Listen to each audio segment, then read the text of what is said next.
Now that we've all leveled up Bahamut to level 60, it's time to take a step back and figure out how to build it. By basic math, you'll need about 4,700 skill points to activate every node here, and I might be going out on a limb here, but I highly doubt you can do that. Even I can't do that, and I've been saving expedition relics for a long time. Kind of regretting crafting all these Adventurer 5s.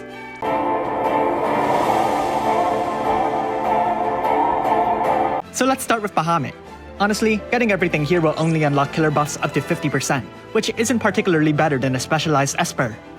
However, these break bar boosts are unique, so in a way it retains its sharpened edge. Even without it, the sheer variety a maxed out Bahamut offers is one that's comparable to some of the greatest Super Trustmaster rewards. You will not be able to unlock every node here naturally, so you're going to want to save your Esper ores. It's probably best to just get each killer buff one at a time, whenever you need it, instead of trying to plan it out. Unless, of course, you want to make the most impressive friend unit you can. Alright, next up, everyone else. Siren, practically worthless, except for when she's not. With that in mind, get that water resistance, get that dispel in case you need it, and that's basically all that's necessary. If you want to be a bit more careful, you can get Cure or the ST Reflection boost. Make sure to go this route with HP, unless you think Defense Song is going to be vital. No? Didn't think so. Siren doesn't have any killer buffs, so it's best to just save your blue Esper ores for the Espers that can really raise your power.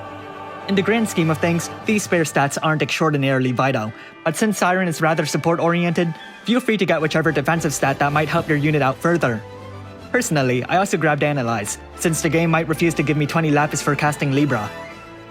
Ifrit, Plant Killer, Beast Killer, and those are the most important things here. After that, you can work towards Fire Resistance or Faraga for the chaining, but personally, I'm just going to keep my Ifrit like this for the stats, and figure out which one to aim for later. Golem, surprisingly, one of the more expensive Espers here, as there are quite a few great things on it, and not enough skill points to get everything of interest. Obviously, the Stone Killer and Insect Killer will be substantial, though its Earth Resistances, Magic Spells, and Stat Boosts are nothing to scoff at either. I went for the killer buffs, and I had to use some Esper ores to get all of them. Active Provoke might be a bit unnecessary at this point in the game, though of course it'd be vital if you don't have it. Make sure to avoid cover like the Plague, as it can really ruin your strategies. Shiva, she's more offensively oriented than Siren, but still lacks any killer buffs, so in a way she's no better. You might be thinking that you should throw her onto a magic damage dealer, but any Espers of relevant killer buffs will be a far better investment. With that in mind, it's best to go the way of support, with elemental resistance, chaining spells, and crawl your way towards the ST Reflection boost in the distance. Rama, he has a magic stone killer, but so do Golem and Kokuryu, so you can afford to skip it. Nevertheless, I'd still get it in case the elemental resistance comes into play, as rare as it might sound. Regardless, prioritize the demon killer, and then I recommend the Dispel, the lightning resistance, and Thundaga. Eventually, you can move on to more stat boosts or passive resistance if you're rich enough to afford it, so maybe in 5 years. Diablos. Given the humongous presence of demon and human enemies, Diablos will often be tacked onto your damage dealer. However, getting the demon and human killers will really bite into your skill points, so you won't have much left over for anything significant. Getting additional stats, resistances, and spells can be helpful, but the cost is so high that it might not be worth it to immediately invest. Carbuncle. With the improvements to green magic, getting the strongest elemental resistance spells might just save your life. But if you prefer to dedicate more towards offense, pick up the Spirit Killer and the Dispel.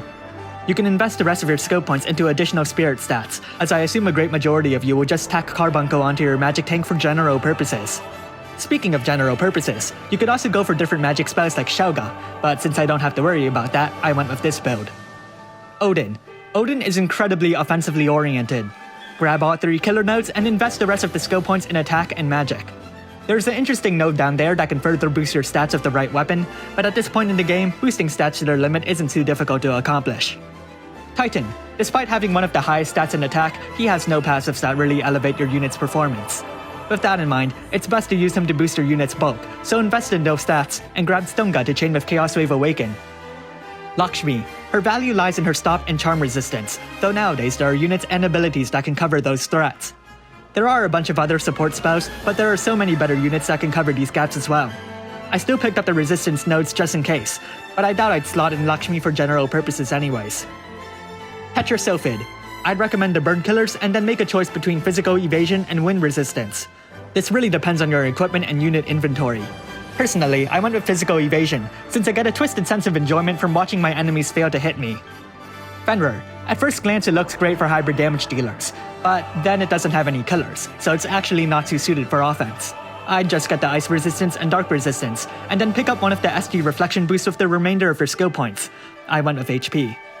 Leviathan. Grab those killer nodes, and then you don't have enough skill points to invest in anything else. Getting the water and wind resistance on top of that is pretty expensive, and you might just want to be satisfied with this beatstick of a behemoth. Phoenix. Pick up the undead killers. Auto-med is surprisingly useful, especially when you're being an idiot in battle and forget to cast status ailment resistance.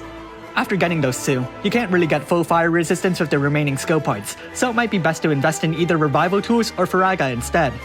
I went with Faraga since I don't have it on Ifrit. Alexander. Machine killers. Dispel. Its elemental resistance is 10% lower than the other recommended ones, but what can you do? With the buff to green magic, a unit with dual cast can use those mitigation effects if needed, so that's also a viable option. Or you can get the passive elemental resistance as well. It kind of depends on your inventory. Regardless, make sure to avoid magic cover, since it can disrupt your team. Anima. There's a lot of interesting stuff here, but nothing too incredible. The best move here is to go for passive buffs. Take either the limit burst damage route or the elemental resistance route. As measly as it is, I decided to go for a mix of that limit burst damage and dark resistance. You could pick up the ST reflection boost as well, though keep in mind there are some units that don't need it. Asura. Asura hasn't received a 3-star form yet, but at this rate, she'll probably get one in 15 years. For now, prioritize the human killers. You can get the passive elemental resistance as well, but since I prefer a bit more offense, I decided to go for these stats instead. Finally, Kokoryu. Stone killers and aquatic killers, and you may want to get Finger Snap for the Dispel. Then there's barely anything left over, so I went with boosting my stats and using the remaining 10 skill points on Dark since it was the only remaining option of practical use. And that's about it. There are outliers like Evoke units who may want additional ST reflection boost or something, but that really depends on the unit. Furthermore, it takes quite a bit of Esper ores, which instead could be used towards building a more rounded Esper instead of one so spike, and we all know which looks cooler.